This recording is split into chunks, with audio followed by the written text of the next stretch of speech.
નમસ્કાર દર્શક મિત્રો, હું છું રાખી અંજારિયા. કચ્છ ઉદય ટીવી ન્યૂઝમાં આપનું સ્વાગત કરું છું. તો દર્શક મિત્રો, ન્યૂઝની શરૂઆત કરીએ તે પહેલા નજર કરીએ આજની હેડલાઇન્સ પર.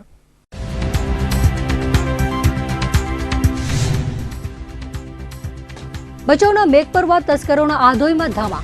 શાહુનગર વિસ્તારના 9 મકાનોને બનાવાયા નિશાન. લાખોની માલમત્તા ચોરાઈ હોવાની આશંકા. જયંતિ ભાનુશાલી હત્યા મામલે પોલીસની કોર્ટમાં અરજી. મુખ્ય સૂત્રધાર છબીલ પટેલને ઝડપવા મેળવાશે વોરંટ. મસ્કતમાં છબીલ પટેલ હોવાની પોલીસને આશંકા. નર્મદાના 1 મિલિયન એફર ફીટ પાણીનો થશે ઉલાળ્યો. સરકારે મેઇન કેનાલ સિવાયના કામો કર્યા સ્થગિત. નબળી નેતાગીરીને કારણે કચ્છને થતો અન્યાય. સુરેન્દ્રનગરમાં યોજાયું ભાજપનું ક્લસ્ટર સંમેલન. કચ્છના 500 થી વધુ કાર્યકરોએ સંમેલનમાં લીધો ભાગ. 28મીએ વડાપ્રધાન દ્વારા કરાશે સંગઠન સંવાદ. ભચાઉ તાલુકાના મેઘપર ગામે એકાદ ડઝન જેટલા મકાનોમાંથી 3,30,000નું ખાતર પાડ્યા બાદ નિશાચરોએ આધોઈના શાહુનગરના બંધ મકાનોને નિશાન બનાવ્યા હતા. 9 બંધ મકાનોમાંથી મસમોટી માલમત્તા તફડાવી જઈને તસ્કરોએ પોલીસને ખુલ્લો પડકાર ફેંક્યો હતો.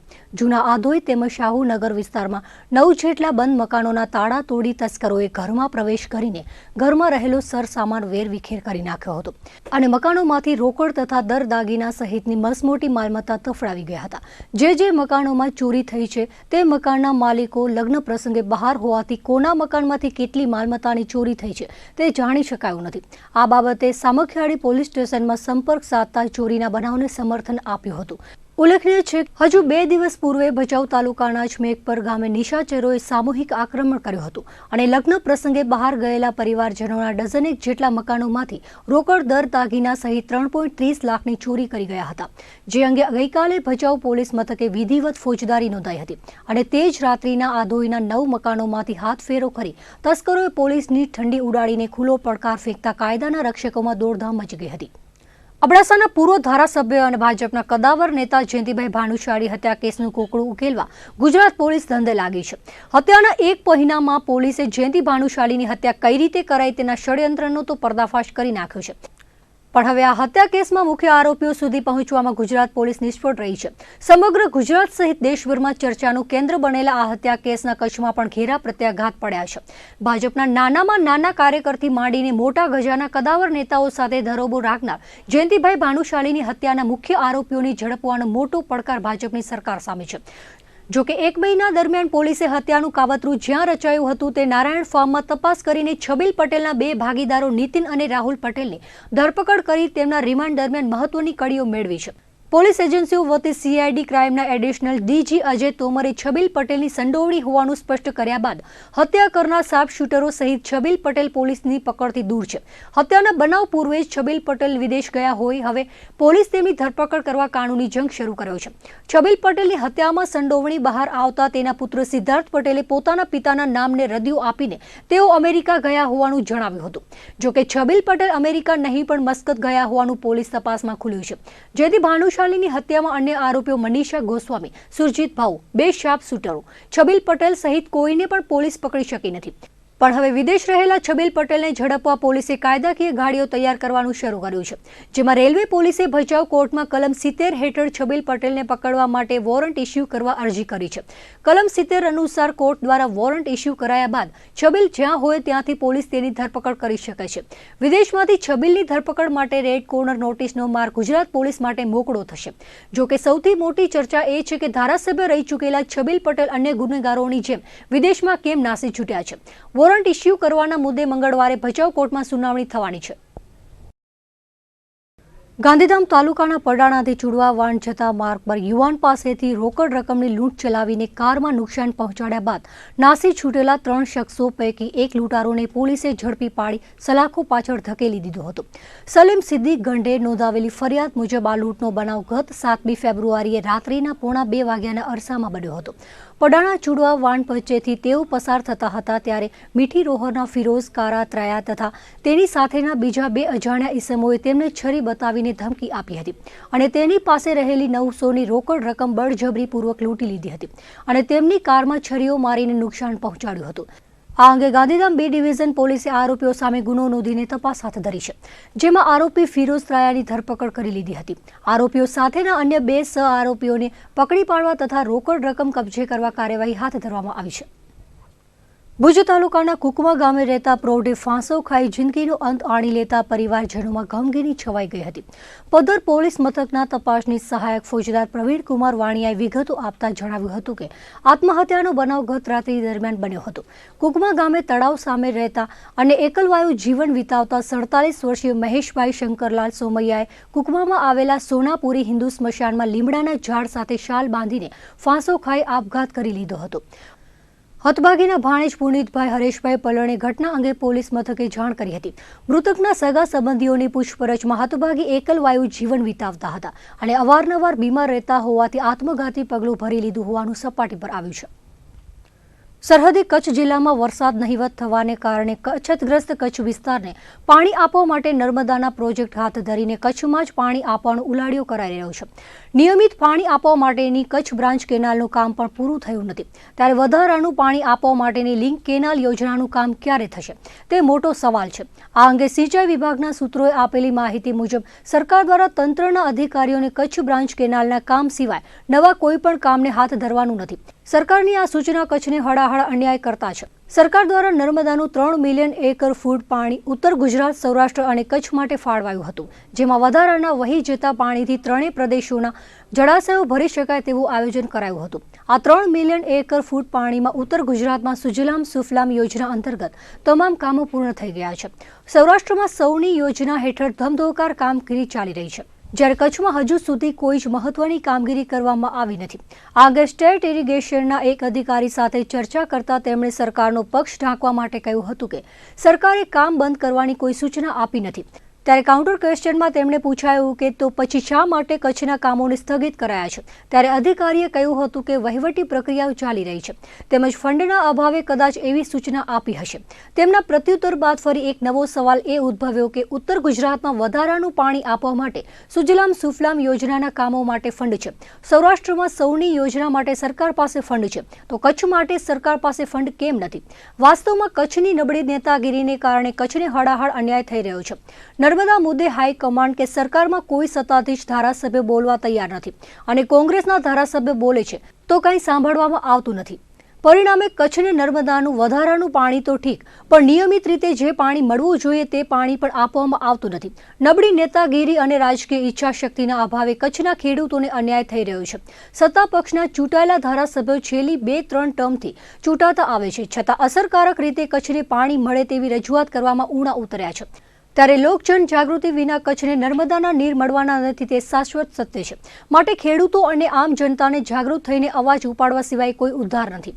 કચ્છના જાણીતા ધારાશાસ્ત્રી શશિકાંતભાઈ ઠક્કરે સ્પષ્ટ અને સચોટ વાત કરતા કહ્યું હતું કે કચ્છને વધારાનું પાણી આપવા માટે કાંઈ પણ કામ કરાયું નથી અને હવે સરકારે કામ સ્થગિત કરવાના આદેશો આપ્યા છે, ત્યારે કચ્છમાં વધારાના નર્મદા નીરનો ઉલાળ્યો જ થવાનો છે તેવું તેમણે ખેદ સાથે વ્યંગ્યમાં કહ્યું હતું। સાથે જ કચ્છની નબળી નેતાગીરીને કારણે કચ્છના લોકોને ભોગવવાનો વારો આવે છે।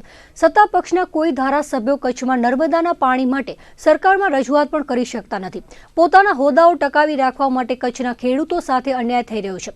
ખરેખર તો કચ્છ માટે જો સરકાર નર્મદાનું પાણી ન ફાળવે અથવા તો આ રીતે કામો અટકાવે તો તમામ ધારાસભ્યોને સામૂહિક રાજીનામું આપવું જોઈએ। એવી હિંમત તો કોઈ ધારાસભ્યો દાખવી શકતા નથી। ત્યારે જ્યાં સુધી રાજકીય ઈચ્છાશક્તિ પ્રબળ નહીં બને ત્યાં સુધી કચ્છને નર્મદાના નીર ભૂલી જવા પડશે। નર્મદા જળ વિવાદમાં ટ્રિબ્યુનલ દ્વારા મહત્વનો ચુકાદો અપાયો હતો, ત્યારે જળ વિવાદના જાણકાર એવા ધારાશાસ્ત્રી શશિકાંતભાઈ ઠક્કરે કહ્યું હતું કે મહારાષ્ટ્ર, મધ્યપ્રદેશ, ગુજરાત અને રાજસ્થાનને નર્મદાનું નીર મળે તે માટેના જળ વિવાદમાં ટ્રિબ્યુનલે ગુજરાતને 9 મિલિયન એકર ફીટ પાણી ફાળવ્યું હતું। તેમાંથી કચ્છને સરકારે માત્ર 1.5 મિલિયન એકર ફીટ પાણી આપ્યું હતું। આ પાણી પણ મેઇન કેનાલના અધૂરા કામોને કારણે પૂરું મળતું નથી, ત્યારે વધારાના પાણીની આશા આપણે કેમ રાખવી તે યક્ષ પ્રશ્ન છે। નર્મદાનું પાણી આપણે ઉદાર બનીને રાજસ્થાનને આપ્યું। રાજસ્થાનમાં પાણી પહોંચાડવા લાઇન પહેલા બની ગઈ અને કચ્છની મેઇન કેનાલનું કામ હજુ સુધી પૂરું કરાયું નથી। આ ક્યાંનો ન્યાય કહેવાય તેવા વેધક સવાલો શશિકાંતભાઈ ઠક્કરે કર્યા હતા। વધુમાં તેમણે ઉમેર્યું હતું કે સિંધુના જળ પર કચ્છનો હક છે, ત્યારે રાજસ્થાનમાં સિંધુ નદીની આવતી કેનાલોમાંથી કચ્છને કેમ પાણી અપાતું નથી? ગુજરાત સરકાર રાજસ્થાનને નર્મદાનું પાણી આપવા અધીરી બનીને કેનાલ કરી આપી છે, તો રાજસ્થાનમાં આવતા સિંધુ જળ કચ્છને કેમ ન મળે? રાજ્ય સરકાર રાજસ્થાન પાસેથી પાણીની માંગ કરે છે તો જવાબ મળે છે કે પૂરતું પાણી નથી, માટે કચ્છ કે ગુજરાતને સિંધુનું પાણી આપી શકાય તેમ નથી. પરંતુ સિંધુના પાણી પર કચ્છનો અધિકાર છે, ત્યારે કચ્છના હકનું પાણી તો આપવામાં આવે તેવી રજૂઆત રાજ્ય સરકાર દ્વારા કેમ કરાતી નથી? કચ્છમાં નર્મદાના નીર પહોંચાડવા માટે 31મી માર્ચ સુધીમાં પાઇપલાઇન નાખવાનું આયોજન સરકારે કર્યું છે. આ માટેના ટેન્ડર પણ બહાર પડી ગયા છે, પરંતુ કચ્છમાં ફેબ્રુઆરીના અંત સુધી અથવા માર્ચની શરૂઆત સુધી ચાલે તેટલું પાણી છે. ત્યારે પાઇપલાઇન નાખવામાં સરકારી નીતિ પ્રમાણે મોડું થશે તો પાણી માટે વલખા મારવાનો વારો આવી શકે છે. સરકાર દ્વારા ચાલુ વર્ષે ઉનાળામાં પીવાના પાણીની તંગી ન પડે તે માટે કચ્છ, સૌરાષ્ટ્ર અને ઉત્તર ગુજરાતના વિસ્તારમાં ખાસ આયોજન કરવામાં આવ્યું છે. આ માટે રાજ્ય સરકારે આગોતરું આયોજન કરીને કઈ રીતે આ વિસ્તારોમાં પીવાના પાણીની તંગી ન સર્જાય તે માટે પાણી પુરવઠા વિભાગને માસ્ટર પ્લાન બનાવવાની તાકીદ કરી હતી. જેના ભાગરૂપે પાણી પુરવઠા વિભાગે પોરબંદર, કચ્છ, ઉત્તર ગુજરાતમાં નર્મદાના નીર પહોંચાડવા માટે આયોજન કર્યું હતું અને તેની સરકારે મંજૂરી પણ આપી દીધી હતી. તેના ટેન્ડર પણ બહાર પડી જતા કામગીરી શરૂ કરાઈ છે. આયોજન પ્રમાણે 31 માર્ચ સુધીમાં પાઇપલાઇનથી પીવા માટે ખૂટતું પાણી પહોંચી જાય તો પીવાના પાણીની કોઈ તંગી સર્જાશે નહીં. પરંતુ વાસ્તવિક સ્થિતિ એવી છે કે પોરબંદરમાં ફેબ્રુઆરીના અંતમાં જ પીવાના પાણીનો પુરવઠો પૂરો થઈ જશે. આથી 31મી માર્ચ સુધી કઈ રીતે પાણી પૂરું પાડવું તે સમસ્યા છે. તો વળી કચ્છમાં પણ સ્થાનિક સ્ત્રોતોમાં 31મી માર્ચ પહેલા જ પાણી ખૂટી જાય તેમ છે. તેથી સરકારના નવા આયોજન પહેલા જ પીવાના પાણીની તંગી સર્જાય તેવી સ્થિતિ નિર્માણ પામી છે.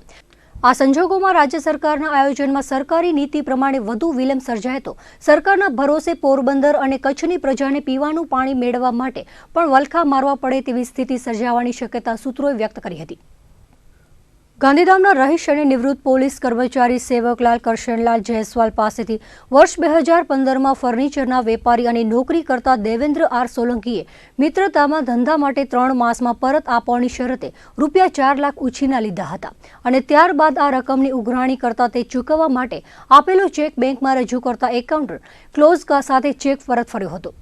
ફરિયાદી સેવકલાલે આ બાબતે વકીલ મયુરધ્વજ ખાંડેકા મારફતે નોટિસ આપી હોવા છતાં આરોપીએ પૈસા ન ભરતા ગાંધીધામ કોર્ટમાં ફોજદારી કેસ થયો હતો, જે મેજિસ્ટ્રેટ ટી.વી. પરમારની કોર્ટમાં ચાલી જતા ફરિયાદીના વકીલની ધારદાર દલીલોને ધ્યાનમાં લઈ આરોપીને 6 માસની સાદી કેદની સજા ફરમાવી હતી અને વધુમાં ચેકની રકમ ₹4 લાખ જેટલું વળતર આરોપીએ ફરિયાદીને ચૂકવી આપવા હુકમ ફરમાવ્યો હતો.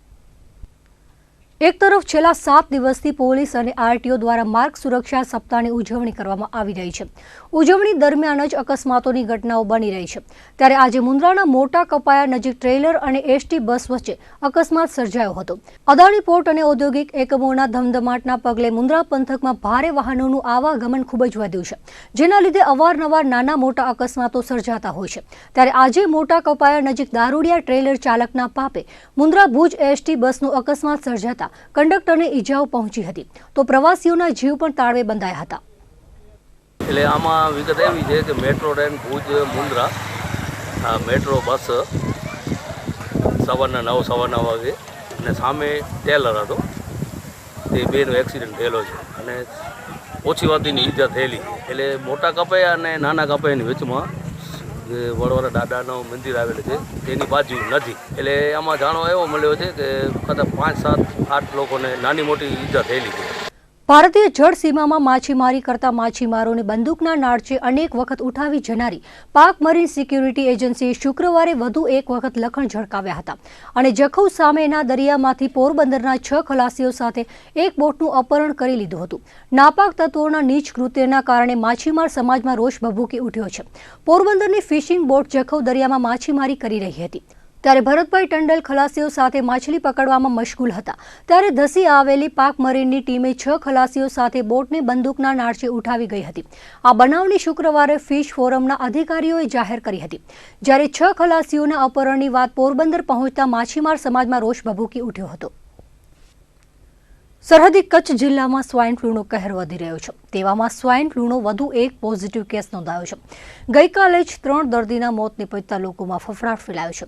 કચ્છમાં થોડા દિવસથી ઠંડીનું પ્રમાણ વધવાની સાથે સ્વાઇન ફ્લૂના કેસોમાં પણ વધારો થઈ રહ્યો છે, જિલ્લા રોગચાળા નિયંત્રણ અધિકારી ડોક્ટર અરુણકુમાર કુર્મીના જણાવ્યા અનુસાર આજે સ્વાઇન ફ્લૂનો વધુ એક પોઝિટિવ કેસ સામે આવ્યો છે, જેમાં ભુજના મુન્દ્રા રોડ પર આવેલી સાગર સિટીમાં રહેતી 35 વર્ષીય મહિલાને સ્વાઇન ફ્લૂ પોઝિટિવ નોંધાયો હતો. ગઈકાલે 3 દર્દીઓના મોત સામે આવતા ચાલુ વર્ષે અત્યાર સુધી સ્વાઇન ફ્લૂના કુલ 104 પોઝિટિવ કેસ નોંધાઈ ચૂક્યા છે, તેમજ 8 દર્દીઓને શિકારી સ્વાઇન ફ્લૂ ભરખી ગયો છે. ભચાઉ શહેરના બસ સ્ટેશન નજીક કેફી પીણાની અસર તળે બેભાન બની ગયેલા યુવાનને હોસ્પિટલમાં ખસેડાયો હતો, તો લોકોમાં લઠ્ઠાકાંડની આશંકાઓ પણ વહેતી થઈ હતી. પોલીસ સૂત્રોના જણાવ્યા અનુસાર શહેરમાં આવેલા બસ સ્ટેશન પાસેથી હિંમતપુરા વિસ્તારમાં રહેતા હારૂન કાસમ ખલીફાને ચક્કર આવતા પડી જવાથી બેભાન થઈ ગયો હતો અને તેને પ્રાથમિક સારવાર ભચાઉ સરકારી દવાખાને આપ્યા બાદ વધુ સારવાર માટે ભુજ ખસેડાયા હોવાનું પોલીસ ચોપડે નોંધાયું હતું. તો બીજી તરફ શહેરીજનોમાં એવી પણ ચર્ચાઓએ જોર પકડ્યું હતું કે આ શખ્સે કેફી પીણું પીધા બાદ બેભાન થઈ ગયો હતો. સત્ય શું છે તે તો હતભાગી ભાનમાં આવ્યા બાદ તેની પૂછપરછ દરમિયાન જ, તેમજ જો કેફી પીણું પીધેલ હોય તો તેના લોહીના સેમ્પલો મેળવી FSLમાં મોકલ્યા બાદ જ સ્પષ્ટ થઈ શકશે. ઉલ્લેખનીય છે કે અગાઉ ભચાઉમાં લઠ્ઠાકાંડના કિસ્સાઓ બની ચૂક્યા છે, ત્યારે ફરીથી આવા બનાવોનું પુનરાવર્તન ન થાય તે માટે પોલીસે સજાગતા કેળવવી જરૂરી બની છે. બસ સ્ટેશન પાસેથી બેભાન મળેલા યુવકના કિસ્સા બાદ હરકતમાં આવેલી પોલીસે 2 શખ્સોને કેફી પીણાની અસર તળે છાકટા બની ફરતા પકડી પાડી સલાખો પાછળ ધકેલી દીધા હતા. ગાંધીધામ તાલુકાના મીઠી રોહરમાંથી પોલીસે 60,000નું શંકાસ્પદ બિનવારસુ DAP ખાતર ઝડપી પાડ્યું હતું. ખાતરની ઘટનાના તાર ટેકાના ભાવે ખરીદાયેલી મગફળી કાંડ સાથે જોડાયેલા હોવાનું મનાઈ રહ્યું છે. મગફળી કાંડના રાજકીય અગ્રણીઓ પકડાયા બાદ અનેક કૌભાંડોનો પર્દાફાશ થાય તેવી શક્યતાઓ પ્રબળ બની છે. પ્રાપ્ત વિગતો મુજબ ગત 2 જાન્યુઆરીના Gandhidham B division PI DV Rana તથા તેમની ટીમે મીઠી રોહર ગામની સીમમાં આવેલા ખુલ્લા પ્લોટમાંથી 60,000નું શંકાસ્પદ DAP ખાતર પકડી પાડ્યું હતું. આ ખાતર કાંડમાં હજુ સુધી પોલીસને આરોપીઓ સુધી પહોંચાડવામાં સફળતા મળી નથી, પરંતુ જે પ્લોટમાંથી DAP ખાતર પકડી પાડવામાં આવ્યો હતો તે પ્લોટ સાર્વજનિક છે અને 15 વર્ષથી મીઠી રોહરના બાવલા નામના શખ્સે આ પ્લોટ પર દબાણ કર્યું હોવાનું તપાસમાં ખુલ્યું છે. તો બીજી તરફ એવી પણ ચર્ચાઓ વહેતી થઈ છે કે તાજેતરમાં ટેકાના ભાવેથી ખરીદાયેલી 11 લાખની મગફળી ચોરીમાં LCBએ 2 લાખની મગફળી ભરેલી ટ્રક પકડી પાડી હતી અને તેમાં ગુનો નોંધાયો હતો. અંજારના રાજકીય અગ્રણીઓ સહિત 3 શખ્સોમાં અમિત ઠક્કર અને ટ્રક ચાલક ફરાર છે, ત્યારે આરોપીઓ ઝડપાયા બાદ ખાતરના તાર મગફળી કાંડ સુધી જોડાયેલા હોવાના ખુલાસા થઈ શકે તેવું પોલીસે જણાવ્યું હતું. પ્લસ એગ્રોટેક કોર્પોરેશન લિમિટેડ કંપનીમાં નાણાં રોકનાર લોકો અને એજન્ટોએ ભુજમાં વિશાળ રેલી યોજીને સાંસદ વિનોદ ચાવડાના કાર્યાલય ખાતે આવેદનપત્ર પાઠવ્યું હતું. પ્લસ લિમિટેડ કંપનીમાં કચ્છ અને મોરબીના 26,000 એજન્ટો અને 50 લાખ જેટલા ગ્રાહકો છે.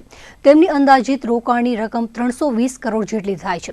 આ નાણાં લોકોને ન મળતા આજે કચ્છ અને મોરબીના એજન્ટો તેમજ ગ્રાહકોએ ભુજની લેકવ્યુ હોટલ પાસેથી વિશાળ રેલી યોજી હતી, જે હમીરસર તળાવ થઈને બસ સ્ટેશન, વાણિયાવાડ, લાલ ટેકરી થઈને કચ્છ મોરબીના સાંસદ વિનોદ ચાવડાના કાર્યાલયે પહોંચી હતી.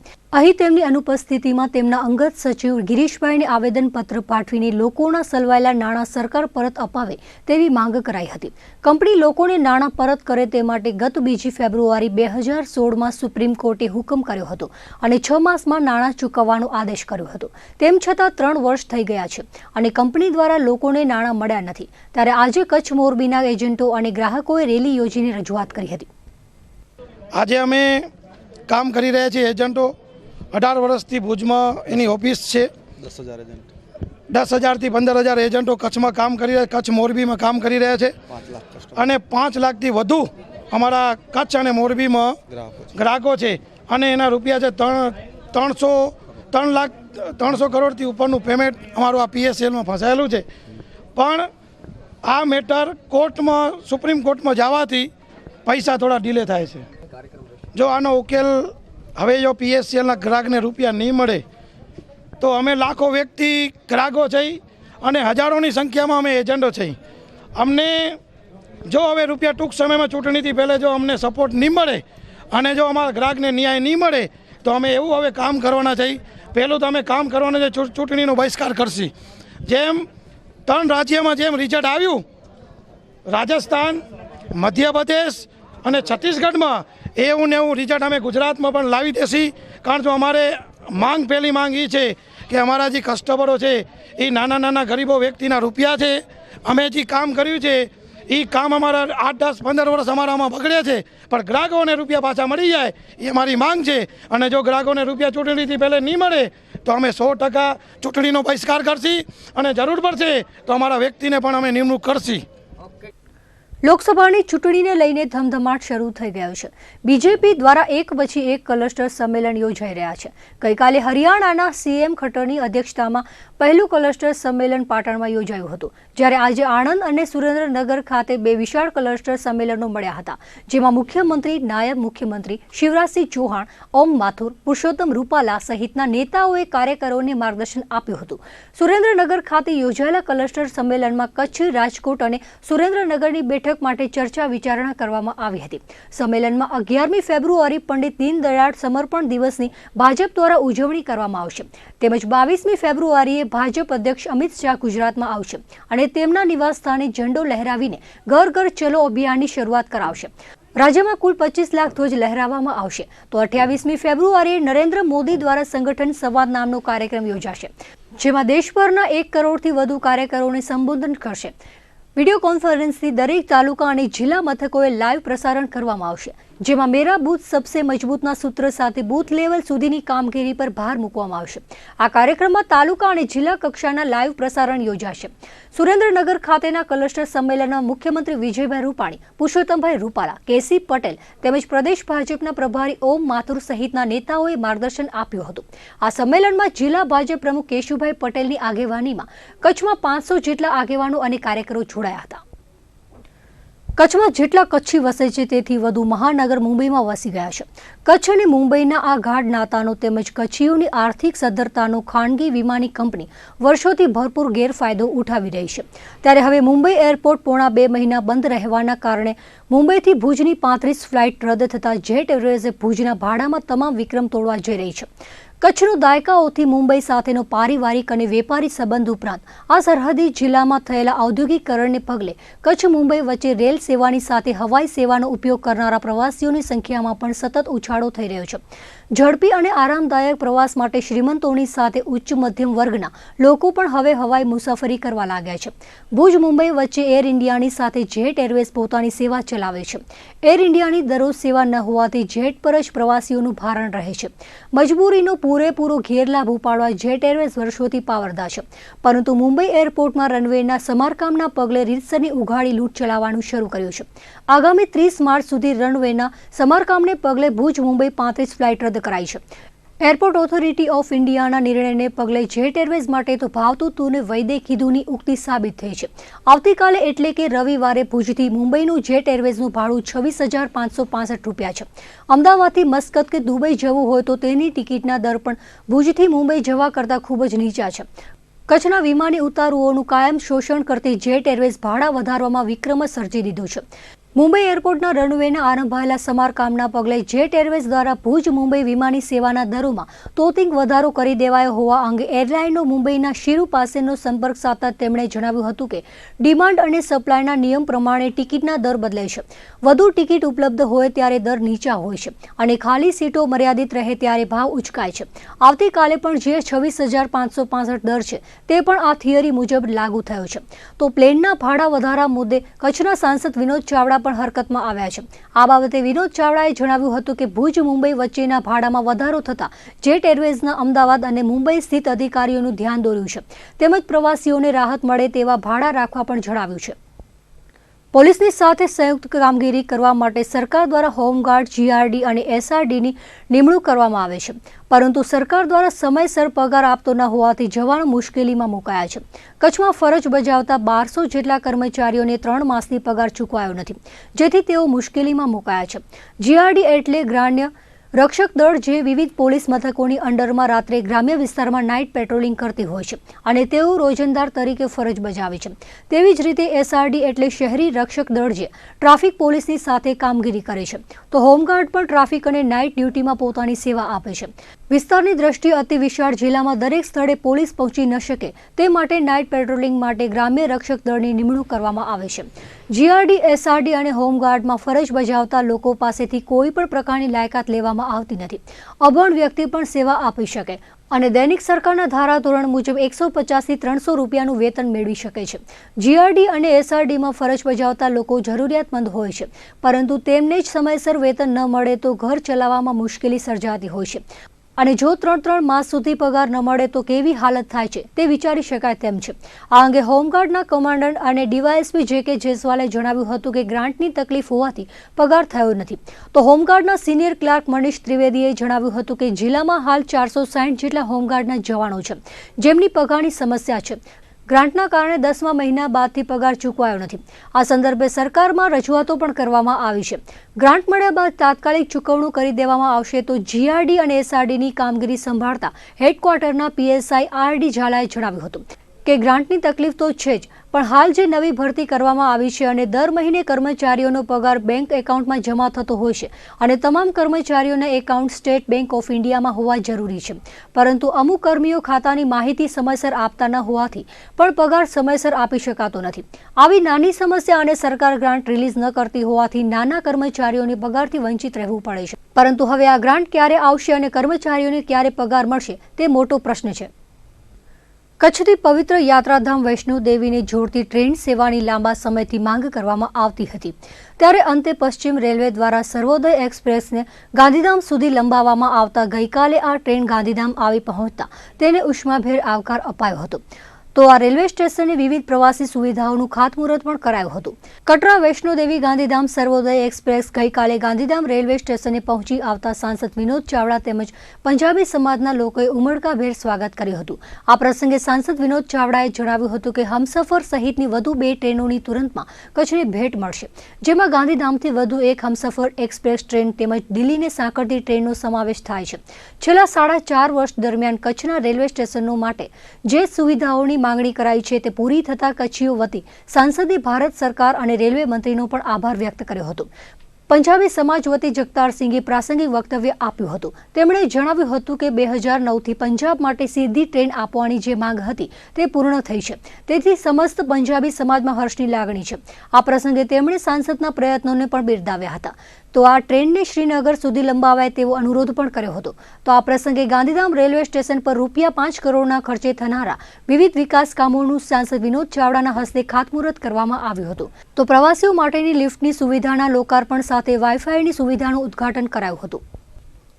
કચ્છમાં શિયાળાએ વિદાય લેતા સમયે પૂંછડું વીંધતા ઠંડા પવનોની ઝડપ ઘટવા છતાં ઠાર યથાવત છે.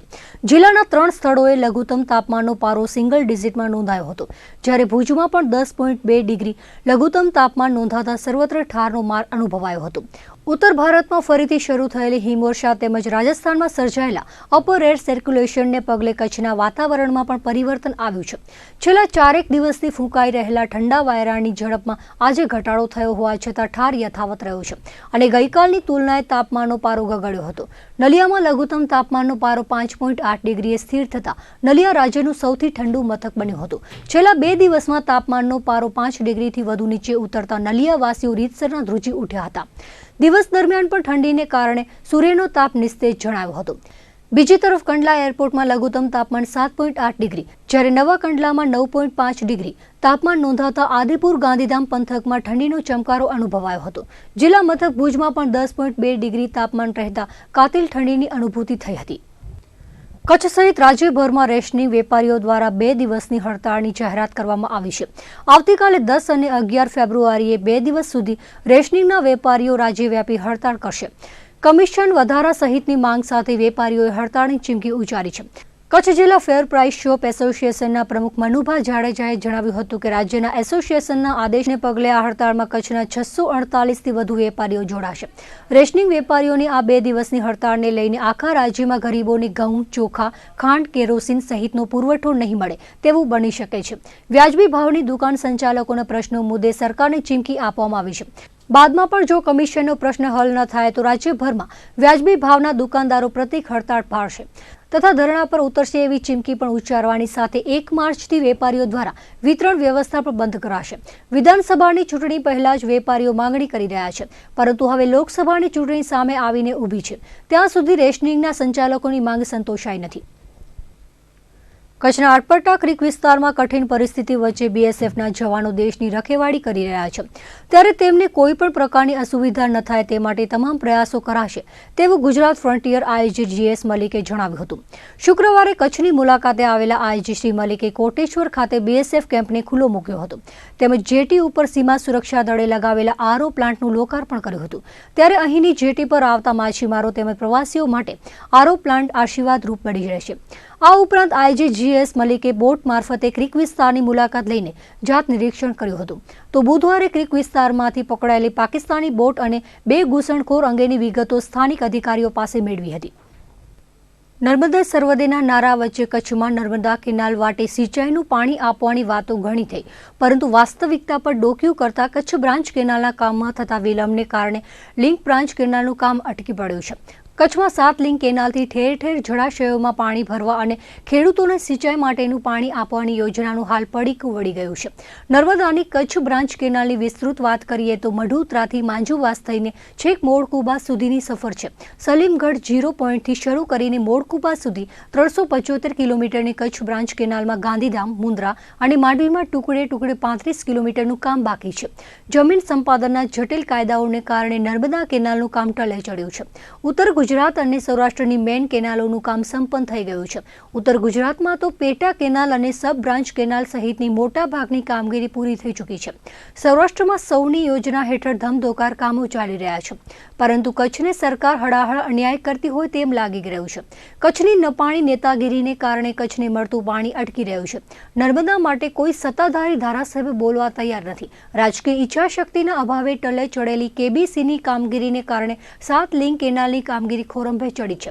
નર્મદા નિગમના મુખ્ય ઇજનેર શ્રીનિવાસને કચ્છ ઉદય સાથેની વાતમાં કહ્યું હતું કે અંદાજે 35 કિલોમીટરનું કામ કચ્છ બ્રાન્ચ કેનાલમાં બાકી છે, જેમાં ગાંધીધામ, મુન્દ્રા અને માંડવી તાલુકાના કેટલાક ખેડૂતો પોતાની જમીન આપવા સંમત ન થતા કામગીરી અટકી છે. KBCનું કામ માર્ચ 2018માં પૂર્ણ કરવાની ડેડલાઇન જારી થઈ હતી, પરંતુ ચાલુ વર્ષના અંતે કામગીરી પૂર્ણ થવાની શક્યતા શ્રીનિવાસને વ્યક્ત કરી હતી.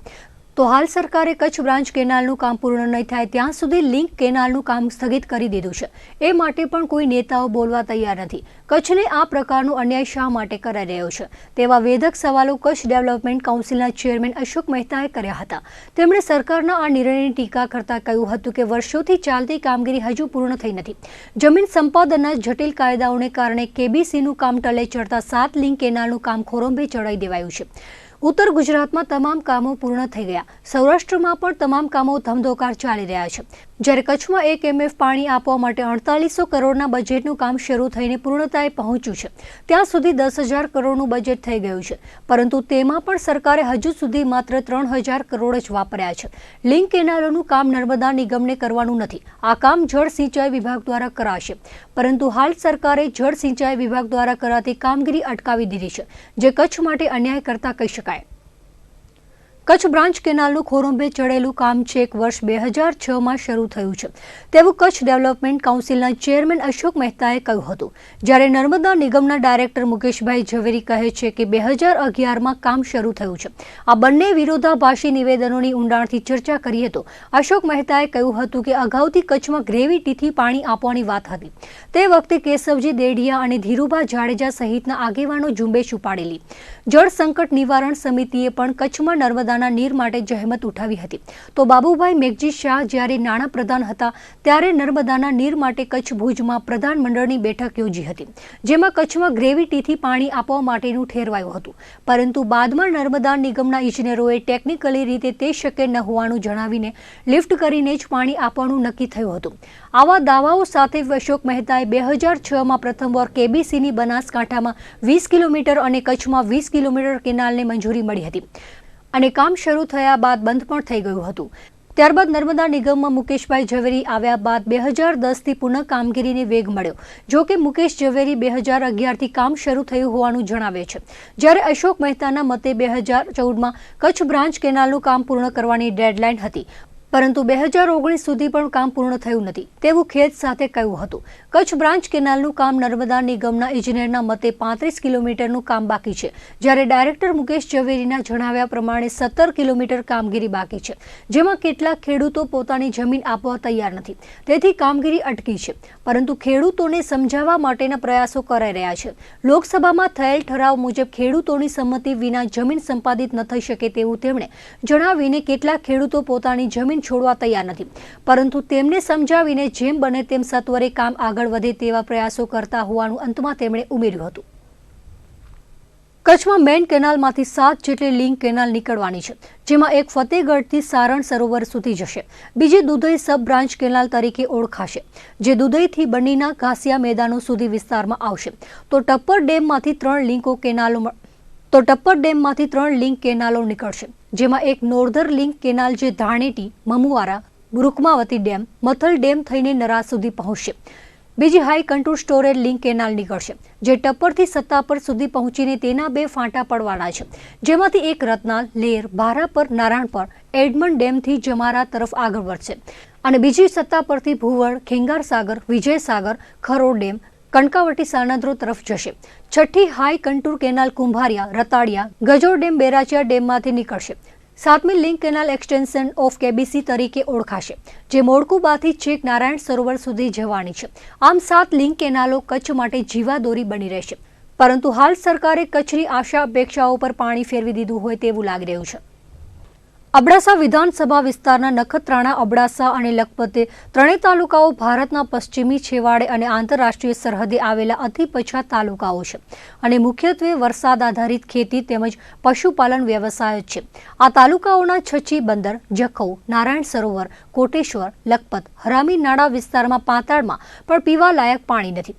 તદુપરાંત આ વિધાનસભા વિસ્તારના 444 ગામોમાંથી અંદાજે 20% ગામોમાં જ ખેતી લાયક પાણી છે, જેથી ખેતી તેમજ પીવા લાયક પાણીના અભાવે વારંવાર અનિયમિત વરસાદ તેમજ દુષ્કાળના કારણે મુખ્યત્વે ખેતી તેમજ પશુપાલન વ્યવસાયો તદ્દન પડી ભાંગ્યા છે, જેથી અત્યાર સુધીમાં આ વિસ્તારમાંથી ખેડૂતો, વેપારીઓ, માલધારીઓ કે મજૂર વર્ગના અંદાજે 50% લોકો હિજરત કરી ચૂક્યા છે, તેવું અબડાસાના ધારાસભ્ય પ્રદ્યુમનસિંહ જાડેજાએ જણાવ્યું હતું. સરકાર દ્વારા આ વિસ્તારમાં ઉદ્યોગો લાવવામાં આવી રહ્યા છે, પણ આ ઉદ્યોગોમાં સ્થાનિક લોકોને પણ રોજગારી આપવામાં આવતી ન હોય, બાકીના લોકો પણ આ વિસ્તારમાંથી હિજરત કરી જશે.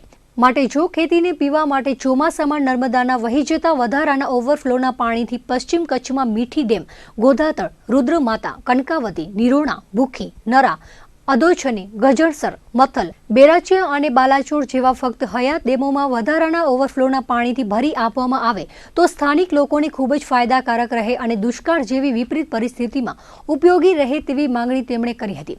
વધુમાં પ્રદ્યુમનસિંહ જાડેજાએ ઉમેર્યું હતું કે ફક્ત 1 વર્ષ કચ્છના તમામ વિકાસના કામો મુલતવી રાખીને ફક્ત નર્મદાનું પાણી પહોંચાડવામાં આવે તો ઘણું છે.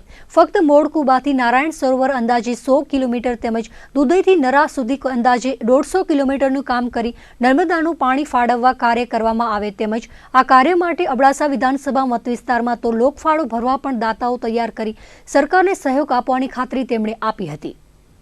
ભૌગોલિક રીતે આગવી વિશેષતા ધરાવતા કચ્છ જિલ્લામાં એક બાજુ વિશાળ દરિયાઈ પટ્ટો છે તો બીજી તરફ રણ હોવાથી જમીનમાં ક્ષારનું પ્રમાણ પણ ખૂબ જ ઊંચું છે.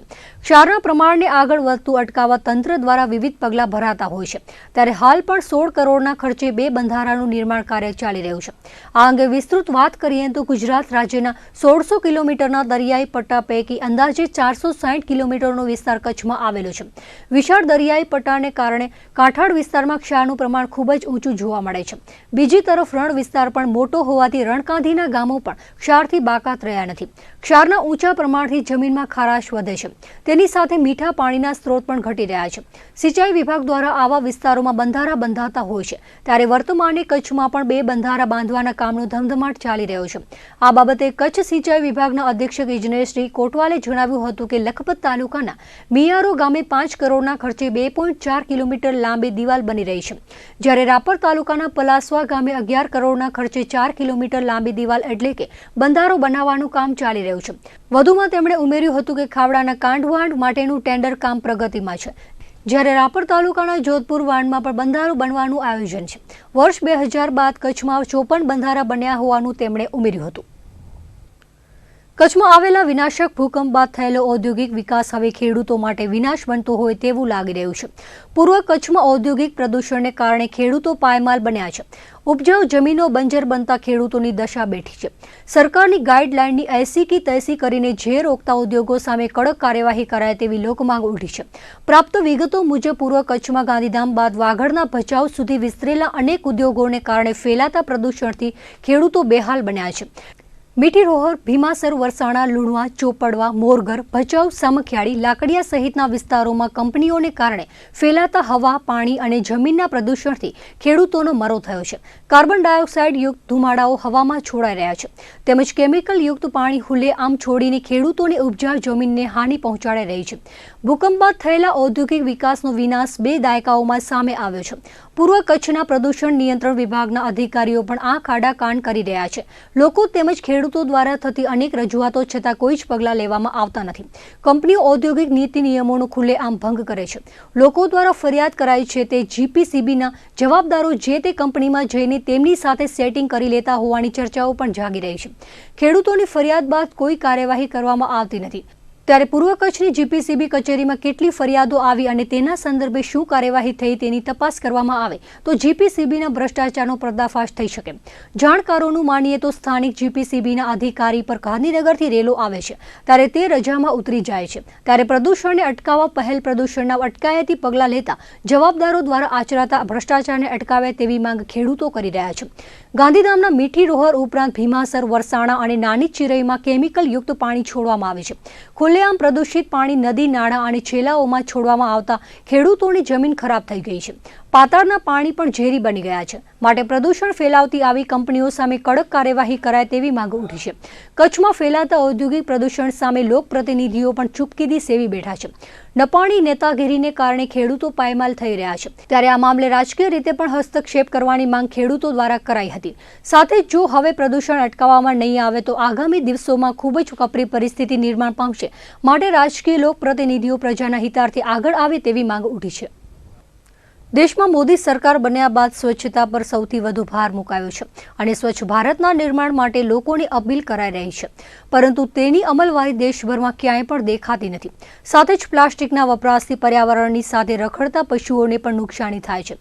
ત્યારે ભુજ એરપોર્ટને 15 ડિસેમ્બરથી પ્લાસ્ટિક ફ્રી જાહેર કરવામાં આવ્યો છે. સાથે જ CISF, airline staff, airport cafe area તમામ લોકોને પ્લાસ્ટિકનો વપરાશ ન કરવા આદેશ કરાયો છે અને કોઈ પણ વ્યક્તિ પ્લાસ્ટિકનો ઉપયોગ કરશે તો તેની પાસેથી જપ્ત કરી લેવામાં આવશે. આ અંગે ભુજ એરપોર્ટના ડાયરેક્ટર નવનીત કુમાર ગુપ્તાએ જણાવ્યું હતું કે આ નિર્ણયથી પર્યાવરણને થતી નુકસાની અટકાવી શકાશે. આ અંગે તમામ સ્ટાફને સૂચના આપી દેવામાં આવી છે અને ભુજ એરપોર્ટ પર પ્લાસ્ટિકનો ઉપયોગ બંધ કરી દેવાયો છે.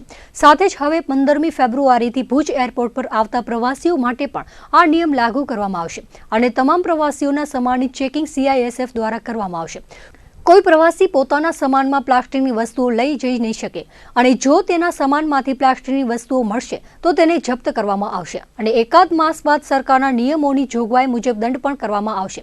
સાથે જ સરકારના નિયમો મુજબ પ્લાસ્ટિકની વસ્તુઓમાં છૂટછાટ આપવામાં આવે છે. તેવી પ્લાસ્ટિકની વસ્તુઓ મુસાફરી દરમિયાન લઈ જઈ શકાશે તેવી વાત ભુજ એરપોર્ટના ડાયરેક્ટરે કરી હતી. બોલિવૂડની યંગ સિંગર પ્રતિભા સિંહ બાગેલ આજે કચ્છની મુલાકાતે હતી. તે દરમિયાન અજરકપુર પાસે આવેલી સૃજન સંસ્થાની મુલાકાત લીધી હતી અને હસ્તકળાઓ નિહાળી હતી. પ્રતિભા સિંહ બાઘેલે તાજેતરમાં રિલીઝ થયેલી મણિકર્ણિકા ફિલ્મમાં 2 ગીતમાં પોતાનો અવાજ આપ્યો છે. આ બંને સોંગ ટકાટકી અને રાજાજી હિટ રહ્યા છે. મધ્યપ્રદેશના રીવામાં રહીને સંગીત ક્ષેત્રે પોતાની મહેનત શરૂ કરી હતી અને ત્યારબાદ અનેક તબક્કાઓ પસાર કરીને આજે બોલિવૂડમાં પોતાની જગ્યા બનાવી છે. સારેગામા પામાં પણ પ્રતિભા ફાઇનલિસ્ટ રહી હતી અને તેના અવાજથી તમામ જજીસ પ્રભાવિત થયા હતા. પ્રતિભાએ અત્યાર સુધી 20 જેટલી ફિલ્મોમાં ગીતો ગાયા છે જ્યારે 9 જેટલી બોલિવૂડ ફિલ્મોમાં પણ પોતાનો અવાજ આપી ચૂકી છે. લતા મંગેશકરને સાંભળીને મોટી થયેલી પ્રતિભા બાગેલ તેમને જ રોલ મોડલ માને છે. તાજેતરમાં ગુજરાતી એક ગીત પણ તેમણે ગાયું છે અને આગામી ફિલ્મમાં તે સાંભળવા મળશે. बहुत खूबसूरत है कच्छ. पहली बात तो यही बोलना चाहती हूँ कि मैं 3 महीने पहले जब यहाँ पर आई थी तो मुझे लगा था कि यहाँ पर वापस आना है और सोचा नहीं था इतनी जल्दी वापस आ जाऊँगी. तो बहुत अच्छा लग रहा है. यहाँ के लोग बहुत अच्छे हैं और जहाँ तक रही बात मणिकर्णिका की, तो उससे भी बहुत प्यार मिल रहा है, गानों को बहुत प्यार मिल रहा है। राजा जी और टकटकी लोगों के मैसेजेस भी आ रहे हैं, और ख़ास तौर से एक्चुअली मुझे कच्छ से बहुत मैसेजेस आ रहे हैं, क्योंकि अभी इतने दिन रहकर यहाँ पर गई थी तो एक अलग लगाव हो गया है सबसे, सबको बहुत अच्छा लग रहा है। और आज यहाँ LLDC में आकर मैंने म्यूज़ियम देखा, सृजन, बहुत सारी चीज़ों के बारे में, नई नई चीज़ों के बारे में पता चला। तो मेरी बेस्ट विशेस हैं सृजन को कि मैं सोचती हूँ कि पूरा वर्ल्ड देखना चाहिए हमारी हेरिटेज, और ये जो हमारा कल्चर है इसे पूरे वर्ल्ड को देखना चाहिए। ये बहुत खूबसूरत बनाया है।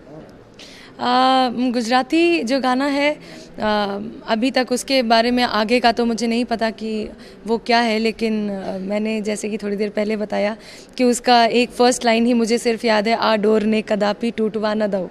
तो होपिंग के जल्दी आएगा और आप सबसे शेयर करने के लिए मैं ऑलरेडी बहुत एक्साइटेड हूँ। और उसके अलावा अगर तकरीबन सारे लैंग्वेजेस को मिलाकर देखा जाए तो कम से कम 15-20 फिल्मों में गा चुकी हूँ, लेकिन बॉलीवुड को देखा जाए तो करीबन 9-10 पिक्चरें हो गई हैं जिनमें मैंने गाया है। કચ્છ જિલ્લો પ્રવાસન ક્ષેત્રના હબ તરીકે ઉપસી આવ્યો છે। આ સરહદી જિલ્લામાં આવનાર પર્યટકો મોટા ભાગે પશ્ચિમ કચ્છના સ્થળો પર જ પસંદગી ઉતારતા હોય છે, પરંતુ હવે પૂર્વ કચ્છમાં પ્રવાસન પૂર બહાર ખીલ્યું છે, જેમાં ધોળાવીરા અને એકલના રણમાં પણ પ્રવાસીઓએ પસંદગી ઉતારતા આ બંને કેન્દ્રો પ્રવાસનની ચાલુ સિઝન દરમિયાન 1 લાખથી વધુ મુલાકાતીઓથી ધમધમી ઉઠ્યા હતા। એક સમય સૂકા અને રેતાળ પ્રદેશ તરીકે સરહદી કચ્છ જિલ્લાની છાપ હતી। જો કે ભૂકંપ બાદ જાહેર થયેલા ટેક્સ હોલિડેને પગલે ઔદ્યોગિક ક્ષેત્રનું મહત્વનું કેન્દ્રબિંદુ કચ્છ જિલ્લો બન્યો છે। ઉપરાંત ગુજરાતના તત્કાલીન મુખ્યમંત્રી અને હાલ દેશના વડાપ્રધાન નરેન્દ્ર મોદીએ કચ્છમાં પર્યટન ઉદ્યોગ પણ વિકસે તે માટે સદીના મહાનાયક અમિતાભ બચ્ચનને ફિલ્માવતી કચ્છ નહીં દેખા તો કુછ નહીં દેખા એડ ફિલ્મ પ્રદર્શિત કરાવતા કચ્છ જિલ્લો પ્રવાસન ક્ષેત્રના હબ તરીકે ખૂબ જ ટૂંકા ગાળામાં ઉપસી આવ્યો છે। માત્ર ગુજરાત જ નહીં પરંતુ દેશના અન્ય રાજ્યોની સાથે વિદેશી પર્યટકો પણ કચ્છની હોશે હોશે મુલાકાત લેતા થઈ ગયા છે। સામાન્ય રીતે પશ્ચિમ કચ્છમાં આવેલા ધોરડો સ્થિત શ્વેત રણની સાથે કાળો ડુંગર, માંડવી બીચ, લખપત સહિતના સ્થળો પ્રવાસીઓની પસંદગી છે, પરંતુ પૂર્વ કચ્છ તેમાં પણ ખાસ કરીને વાગડમાં આવેલા ધોળાવીરા અને એકલનું રણ પણ પ્રવાસન ક્ષેત્ર તરીકે ઝડપભેર ઉભરી આવ્યા છે। Dholavira site, museum, fossils park, sunset point, Banjaradada મંદિર, BOP, એકલના સફેદ રણની સ્વચ્છતા અને નિસર્ગતા પર્યટકો માટે આકર્ષણનું કેન્દ્ર બનતા ચાલુ સિઝન દરમિયાન 1 લાખથી વધુ પ્રવાસીઓએ આ સ્થળની મુલાકાત લીધી છે। તાજેતરમાં જ એકલના સફેદ રણની મુલાકાતે આવેલા દિલ્હીના પ્રવાસીઓએ પોતાનો પ્રતિભાવ આપતા જણાવ્યું હતું કે ધોરડોનું સફેદ રણ પ્રવાસીઓની વધતી જતી સંખ્યાને કારણે સ્વચ્છતા ગુમાવી ચૂક્યું છે, તેની સાથે ત્યાં વાતાવરણ પણ શુદ્ધ રહ્યું નથી। જ્યારે બીજી તરફ એકલનું સફેદ રણ સ્વચ્છ હોવાની સાથે અહીંનું વાતાવરણ પણ શુદ્ધ હોવાથી કુદરતી સૌંદર્ય માણવા ઈચ્છતા લોકો માટે આ સ્થળ સ્વર્ગ સમાન છે। ઉલ્લેખનીય છે કે પ્રવાસીઓના વધી રહેલા ધસારાને પગલે સ્થાનિક ગાઈડ, ટ્રાવેલ્સ માલિકો, હોટલ રિસોર્ટ સંચાલકો સહિતના ધંધાઓમાં પણ તેજી આવી છે। કચ્છને રોગાન કલા ક્ષેત્રે પરિશ્રમ અને પ્રતિબદ્ધતાથી વિશ્વ સ્તરે નામના અપાવનાર નિરોણાના કારીગર અબ્દુલ ગફૂર ખત્રીને ભારત સરકાર તરફથી પદ્મશ્રીનું બહુમાન પ્રાપ્ત થયું છે। ત્યારે રોગાન કલાના આ કારીગરને મુખ્યમંત્રી વિજયભાઈ રૂપાણીએ શુભકામના સાથે અભિનંદન પાઠવ્યા હતા। મુખ્યમંત્રી વિજયભાઈ રૂપાણીએ પદ્મશ્રી અબ્દુલ ગફૂરભાઈ ખત્રીને શુભકામના સંદેશમાં 300 વર્ષ જૂની રોગાન કળાના વારસાની જાળવણી તેમની અને તેમના પરિવારે બખૂબીથી કરી છે। રોગાન કળાને વિશ્વ સ્તરે પ્રસિદ્ધિ અપાવવા બદલ તેમની કલાની કદર અને આદર કરીને ભારત સરકાર તરફથી પદ્મશ્રી બહુમાન મળ્યું તે તેમની કલાનું સન્માન છે, તેમ જણાવીને મુખ્યમંત્રી વિજયભાઈ રૂપાણીએ શુભકામના પાઠવી હતી। રાજ્ય સરકાર દ્વારા પાઠવાયેલા આ શુભકામનાનો લેખિત સંદેશ જિલ્લા વહીવટી તંત્ર તરફથી નાયબ કલેક્ટર રવિન્દ્રસિંહ જાડેજાએ નિરોણા ગામે તેમના નિવાસસ્થાને અબ્દુલ ગફૂરભાઈ ખત્રીને માનપૂર્વક અર્પણ કર્યો હતો। આ પ્રસંગે તેમના કુટુંબીજનો પણ ઉપસ્થિત રહ્યા હતા।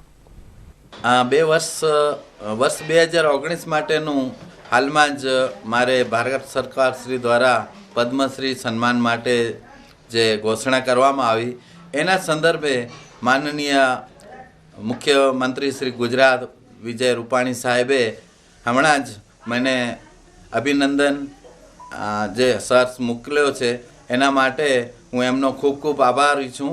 અને શરૂઆતથી જ ગુજરાત સરકાર અને ભારત સરકારના માધ્યમથી અને એમના થકી મળેલા પ્લેટફોર્મ થકી અને એમની સાથ સહકારથી જ હું આ સ્તરે પહોંચ્યો છું. માટે હું ગુજરાત સરકાર શ્રી, ખાસ કરીને માનનીય વિજય રૂપાણી સાહેબ અને નરેન્દ્ર મોદી સાહેબ, ભારત સરકાર શ્રીનું ખૂબ ખૂબ આભાર માનું છું. રાષ્ટ્રીય પર્વ દરમિયાન લોકોએ પોલીસ બેન્ડની સુરાવલી સાંભળી હશે, પરંતુ રાષ્ટ્રીય પર્વ કે પોલીસ પરેડ વખતે અથવા તો ઇન્સ્પેક્શન વખતે વગાડવામાં આવતા પોલીસ બેન્ડ વગાડવાની પ્રેક્ટિસ નિયમિતપણે કરવામાં આવે છે. પોલીસ ખાતામાં બેન્ડ વિભાગ અલગથી ફાળવાયેલો હોય છે. જિલ્લા મથક ભુજમાં પોલીસ બેન્ડમાં 10 જણનો સ્ટાફ છે અને દરરોજ વહેલી સવારે પોલીસ પરેડ ગ્રાઉન્ડ ખાતે પોલીસ બેન્ડના જવાનો પોતાની પ્રેક્ટિસ કરતા હોય છે. વિવિધ પ્રકારની પરેડ, કદમ તાલ, જુદા જુદા દાવના બેન્ડ વગાડવામાં આવે છે. આ ઉપરાંત રાષ્ટ્રગાનની સુરાવલી પણ પોલીસ બેન્ડ પર વગાડાય છે.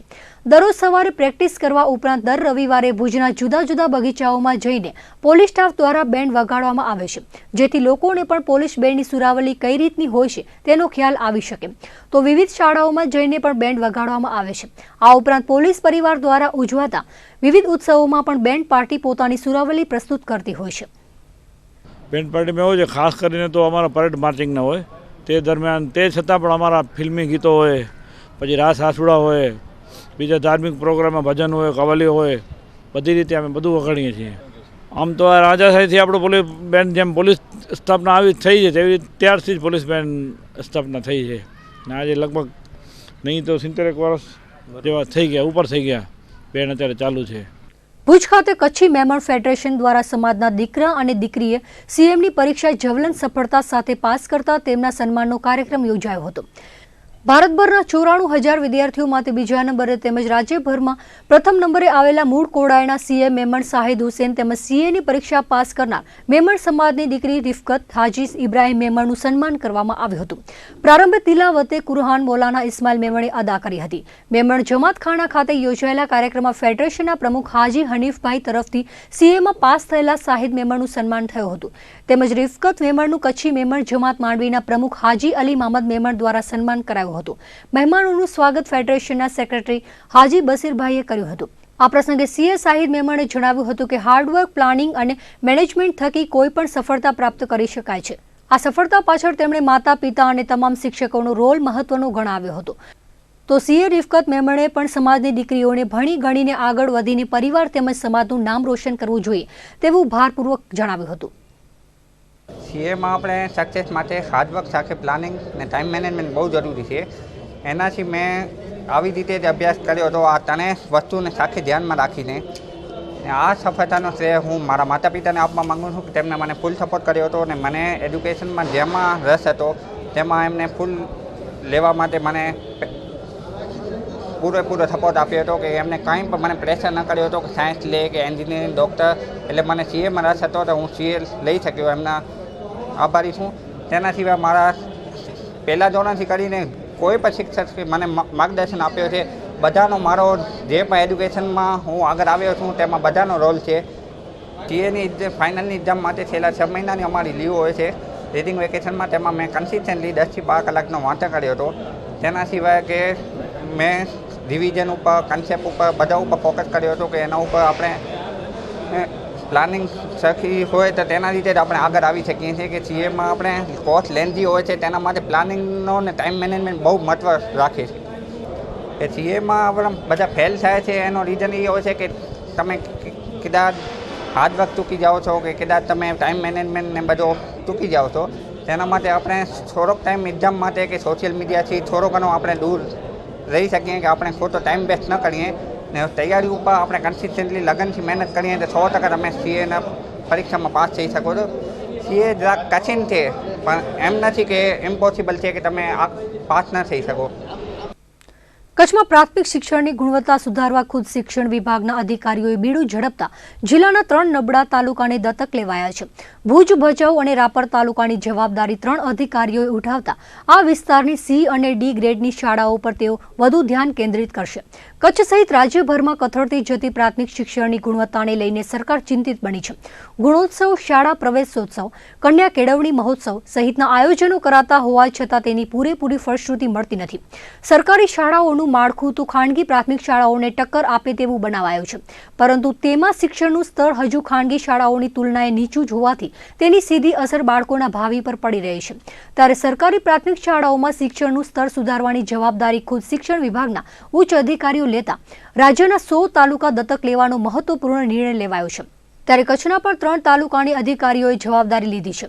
આ અંતર્ગત ભુજ તાલુકાની જવાબદારી જિલ્લા શિક્ષણાધિકારી ભગવાનદાસ પ્રજાપતિ, ભચાઉ તાલુકાની જવાબદારી જિલ્લા પ્રાથમિક શિક્ષણાધિકારી સંજય પરમાર અને રાપર તાલુકાની જવાબદારી ડાયટના પ્રાચાર્ય હસમુખભાઈ ઘોરે લીધી છે. આ ત્રણેય અધિકારીઓ C અને D ગ્રેડવાળી શાળાઓ પર પોતાનું ધ્યાન વિશેષ પ્રમાણમાં કેન્દ્રિત કરશે. આ શાળાઓના શિક્ષકોને પ્રોત્સાહન આપવાની સાથે શાળાઓમાં ખૂટતી કડીઓ પૂર્ણ કરવા સરકારમાં રજૂઆત કરાશે. શિક્ષકોની ઘટ હોય તો અન્ય શાળાઓમાંથી વ્યવસ્થા કરી અપાશે. તેમજ વિદ્યાર્થીઓને અભ્યાસમાં રૂચિ વધે તે માટે આ અધિકારીઓ ખુદ શિક્ષણ કાર્ય હાથ ધરશે. ભુજના નૂતન સ્વામિનારાયણ મંદિર ખાતે દર વર્ષે યુવક મંડળ દ્વારા 3 દિવસીય સત્સંગ સભા યોજાતી હોય છે, જે અંતર્ગત આ વર્ષે પણ નૂતન સ્વામિનારાયણ મંદિરના સભા હોલ ખાતે સત્સંગ સભા યોજાઈ હતી, જેમાં વર્તમાન યુગ પ્રમાણે લોકોની બદલાયેલી લાઇફસ્ટાઇલને અનુરૂપ વક્તવ્ય આપવામાં આવ્યું હતું. આ વર્ષે યોજાયેલી સત્સંગ સભામાં ફેમિલી મેનેજમેન્ટ અંતર્ગત વિવિધ સંતોએ માર્ગદર્શન આપ્યું હતું. આ વિષય અન્વયે પારિવારિક સમસ્યાઓનો કઈ રીતે ઉકેલ લાવી શકાય તેની સમજણ યુવા વર્ગને આપવામાં આવી હતી. 2 પેઢીઓ વચ્ચે વધી ગયેલા અંતરને નાબૂદ કરીને કઈ રીતે સુખમય જીવન જીવી શકાય તેની પ્રેરણા આપવામાં આવી હતી. આ સત્સંગ સભામાં વિવિધ સંતોએ દ્રષ્ટાંત, સિદ્ધાંત અને કથાઓના આધારે લોકોને સમજ આપવાનો પ્રયાસ કર્યો હતો. આમ તો દર વર્ષે ભુજ મંદિરની અંદર યુવક મંડળ દ્વારા 3 દિવસની સભાનું આયોજન કરવામાં આવે છે અને દર વર્ષે સંતો આ યુગના અનુરૂપ આ લોકો આ જગતની અંદર અત્યારે જે પરિસ્થિતિની અંદર લોકો જીવે છે અને એની સુખ શાંતિને ધ્યાનમાં રાખી અને સંતો અલગ અલગ વિષય ઉપર પોતાનું વક્તવ્ય રજૂ કરતા હોય છે. આ વર્ષે ફેમિલી મેનેજમેન્ટ ટાઇટલ આપ્યું છે અને સંતો 3 દિવસ સુધી અથાગ મહેનત કરી છે અને એમાં જે આપણા પરિવારના પ્રોબ્લેમો છે અને એ પ્રોબ્લેમો કઈ રીતે સોલ્વ થાય, પ્રોબ્લેમો થાય જ નહીં અને આ સંસારની અંદર આપણે સુખેથી રહી શકીએ. અને કહેવાય છે કે પહેલું સુખ તે જાતે નરવા. આપણું ફેમિલી બરાબર હશે ને તો આપણે બધું જ કાર્ય સારું કરી શકશું. આ વાતને ધ્યાનમાં રાખી અને શાસ્ત્રી સ્વામી કૃષ્ણ સ્વરૂપદાસ સ્વામી અને બીજા વડીલ સંતો પણ ફેમિલી મેનેજમેન્ટ ઉપર ખૂબ જ મહત્ત્વના દ્રષ્ટાંતો, સિદ્ધાંતો અને કથાઓ લોકોના જીવનમાં ગળે ઉતરી જાય અને બસ મનમાં એમ જ થઈ જાય કે બસ મારે હવે આવી જ રીતે કરવું છે. આવી મીઠી મીઠી વાતો કરી અને લોકોને આનંદિત કરી રહ્યા છે. અને આ કાર્યની અંદર આખા ભુજના જેટલા યુવક મંડળના સભ્યો છે એમને સાથ સહકાર આપ્યો છે અને દરરોજ એમના માટે નવો પ્રસાદ પણ વિતરણ કરવામાં આવે, એટલે અહીંથી જાય ત્યારે અધ્યાત્મની વાર્તાઓ પણ લઈ જાય અને દેહનું ભોજન પણ લઈ જાય. આવા એક ઉમદા આશયથી આ 3 દિવસીય સભાનું આયોજન કરવામાં આવ્યું છે. જૈન શ્વેતાંબર તેરાપંથ સંપ્રદાયના 11મા આચાર્ય મહાશ્રમણજીના સુશિષ્ય ઉગ્ર વિહારી તથા તપસ્વી સંત મુનિ કમલકુમારીજી ભુજની 2 દિવસીય મુલાકાતે આવ્યા છે.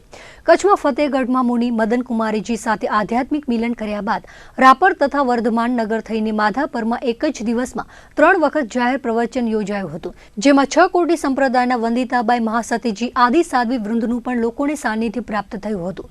માધાપર તેરાપંથ સંઘના પ્રમુખ સુરેશભાઈ મહેતા, પ્રમુખ ભરત ખંડોરે આયોજન કર્યું હતું. ત્યાંથી મુનિશ્રીના ભુજમાં 2 દિવસીય પ્રવાસના રવિવારે સમસ્ત જૈન સમાજનું જાહેર પ્રવચન, સોમવારે સદભાવનાનું આયોજન જૈન શ્વેતાંબર તેરાપંથ સંઘ અણુવ્રત સમિતિ દ્વારા યોજવામાં આવ્યું હતું, જેમાં શીખ, ઈસાઈ, ઇસ્લામ, સનાતન ધર્મ, બ્રહ્માકુમારી તથા વિવિધ ધર્મના આગેવાનો દ્વારા પોતપોતાના સંપ્રદાયના સમુદાય સાથે મનુષ્ય જન્મ કી સફળતા કે સૂત્ર વિષય પર વિચારોનું આદાન પ્રદાન કરવામાં આવ્યું હતું અને બહેનો દ્વારા અણુવ્રત ગીતનું ગાન કરવામાં આવ્યું હતું. જૈન મુનિએ પોતાના અભિભાષણમાં કહ્યું હતું કે લોકો સૌથી પહેલા નૈતિકતા, વ્યસન મુક્તિ અને સાંપ્રદાયિક સૌહાર્દ દ્વારા પોતાની આસપાસના લોકો, સમાજ, ગામ તથા દેશમાં પ્રેમ તથા શાંતિનો સંદેશ ફેલાવે અને તેના દ્વારા સામુદાયિક ચેતનાની સદભાવનાનો વિકાસ કરે. કચ્છના આ ટૂંકા ગાળાના પ્રવાસમાં તેઓ ભુજથી વિહાર કરી નારાયણપર તથા વિરાયતન વિદ્યાલયથી માંડવી સમસ્ત જૈન સમાજને ઉદ્બોધિત કરશે. ત્યાંથી મર્યાદા મહોત્સવ ગાંધીધામમાં મનાવશે. છેલ્લા 35 વર્ષમાં આટલો ઉત્સાહ તથા સર્વ સંપ્રદાયના લોકોમાં આટલી એકતા તથા મુનિને સાંભળવાનો લાભ લોકોને પહેલીવાર મળ્યો હોય તેવી અનુભૂતિ લોકોમાં જોવા મળી હતી. ભુજ સંઘના હસમુખલાલ મહેતા, ફતેચંદભાઈ, શાંતિલાલ જૈન, વાડીલાલ મહેતા, રમણીકભાઈ બાબરિયા, સમસ્ત તેરા પંથ સંઘ, યુવક પરિષદ, મહિલા મંડળના સભ્યોએ જહેમત ઉઠાવી હતી. સર્વધર્મ સદભાવના કાર્યક્રમને અણુવ્રત સમિતિ ભુજના સભ્યોએ સફળ બનાવ્યો હતો તેવું જૈન અગ્રણી મહેશ પ્રભુલાલ મહેતાએ જણાવ્યું હતું. हमारा यहाँ आना गुरुदेव आचार्य महाश्रवण जी की कृपा से हुआ है और अधिक से अधिक लोगों को प्रेक्षा ध्यान, जीवन विज्ञान, अणुव्रत और जैन धर्म से भी परिचित करवाने का लक्ष्य है. इसके लिए कुछ अच्छे उपासक, प्रशिक्षक जैन संस्कारक बने, जिससे लोगों में और अधिक प्रचार प्रसार हो सके. इस लक्ष्य को लेकर के हम यहाँ आए हैं और हमें प्रसन्नता है कि कल से आज कुछ अच्छी उपस्थिति थी और कल हमको विश्वास है इससे और अच्छी उपस्थिति होगी. जो सुनने वाले थे उनसे ऐसा अनुमान लगता है कि वो लोग स्थिर बैठे थे, तो इससे लगता है कि वो औरों को भी लाएंगे. सुनने वालों को खुद को आनंद नहीं आता है तो दूसरों को प्रेरणा नहीं कर सकते हैं. हमारा लक्ष्य है कि हम अपनी आत्म साधना करते हुए औरों को भी साधना के पथ पर अग्रसर करें. આજે અહીંયા કને જૈન વંડા મધ્યે અમારે શ્રી જૈન શ્વેતાંબર તેરાપંથ ધર્મસંઘ અને અણુવ્રત સમિતિ ભુજ આ બંનેના તત્વાવધાનમાં બંને દ્વારા આયોજિત સર્વ ધર્મ સદભાવના સંમેલન અહીં આયોજિત કરવામાં આવેલું છે, જેમાં અમારે આચાર્ય મહાશ્રમણજીના સુશિષ્ય તપસ્વી તેમજ ઉગ્ર વિહારી મુનિ શ્રી કમલકુમારજીના સાનિધ્યમાં આ કાર્યક્રમનું આયોજન કરવામાં આવેલું છે અને જેમાં ઈસાઈ ધર્મ, શીખ ધર્મ, મુસ્લિમ ધર્મ, સનાતન ધર્મ તેમજ બ્રહ્માકુમારીના બહેનો અહીં ઉપસ્થિત થયા છે અને સર્વ સાથે મળી અને એમના સમુદાયને પણ સાથે રાખી અને એક સર્વ ધર્મની વિચાર ગોષ્ઠી, સર્વના ધર્મ મનુષ્ય જીવનની સાર્થકતા શું છે, કેવી રીતે જીવવું જોઈએ એના અનુસંધાનમાં સર્વ પોતપોતાના વિચારો અહીં પ્રસ્તુત કરી અને સમાજને એક નવી દિશા અને એક નવો રાહ ચીંધે છે. શ્રી તેરાપંથ સંઘ દ્વારા આ જે પ્રોગ્રામ ગોઠવવામાં આવ્યો છે તે અનુસંધાન પ્રમાણે જે પ્રોગ્રામ સરસ અને સારો ગયો છે અને બધે સારો લાભ આપ્યો છે અને મહારાજ સાહેબ જે બહારથી પધાર્યા છે એમને બહુ સારો લાભ મળ્યો છે. નખત્રાણાની મેન બજારમાં આવેલા સુપાશ્વરનાથ જિનાલયના 175માં ધ્વજારોહણ સમારોહ નિમિત્તે પંચનિકા જીન ભક્તિની ધામધૂમથી ઉજવણી કરવામાં આવી હતી. 5 દિવસીય આ કાર્યક્રમમાં આજે દેવાધિદેવ તેમજ ધજાને રથમાં બિરાજમાન કરીને ભવ્યાતિ ભવ્ય રજવાડી શોભાયાત્રા યોજાઈ હતી. આ રથયાત્રામાં વિશાળ સંખ્યામાં ભાવિકો જોડાયા હતા. આ સાથે મુમુક્ષુ રોનકભાઈ શાહના વર્ષીદારનો વરઘોડો પણ નીકળ્યો હતો. શોભાયાત્રાએ શહેરના મુખ્ય માર્ગો પરથી પસાર થઈ અનેરું આકર્ષણ જમાવ્યું હતું. બપોર બાદ દાતાઓનું સન્માન કરવામાં આવ્યું હતું. સાંજે કુમારપાળ મહારાજની મહાઆરતી યોજાઈ હતી. વસંત પંચમીના ધ્વજારોહણ સાથે સમૂહ સ્નાતક પૂજા કરવામાં આવી હતી. મહોત્સવને અનુલક્ષીને પંજાબ કેસરી આચાર્ય વલ્લભ વિજય સુરેશ્વરીજી મહારાજ સાહેબ સમુદાયના વર્તમાન ગચ્છાધિપતિ આચાર્ય વિજય નિત્યાનંદજી, ધર્મશ્રી વિજયજી મહારાજ સાહેબ તથા મુનિ શ્રુતાનંદ વિજયજી સાધ્વી પ્રવૃત્તિની પદવિભૂષિતા હેમલતા શ્રીજી, સાધ્વી કમલ પ્રભા શ્રીજી ઉપસ્થિત રહ્યા હતા. જૈન દેરાસરને ભવ્યાતિ ભવ્ય રીતે શણગારવામાં આવ્યું છે. દેશ દેશાવરમાં વસતા જૈન શ્રાવકો મોટી સંખ્યામાં ઉપસ્થિત રહ્યા હતા. તો જૈન વેપારીઓ 3 દિવસ ધંધા રોજગાર બંધ રાખીને મહોત્સવમાં જોડાયા હતા. તો દર્શક મિત્રો, આ હતા અત્યાર સુધીના કચ્છ ઉદય ટીવી ન્યૂઝ. ફરી મળીશું નવા સમાચારો સાથે. ત્યાં સુધી મને રજા આપશો. નમસ્કાર.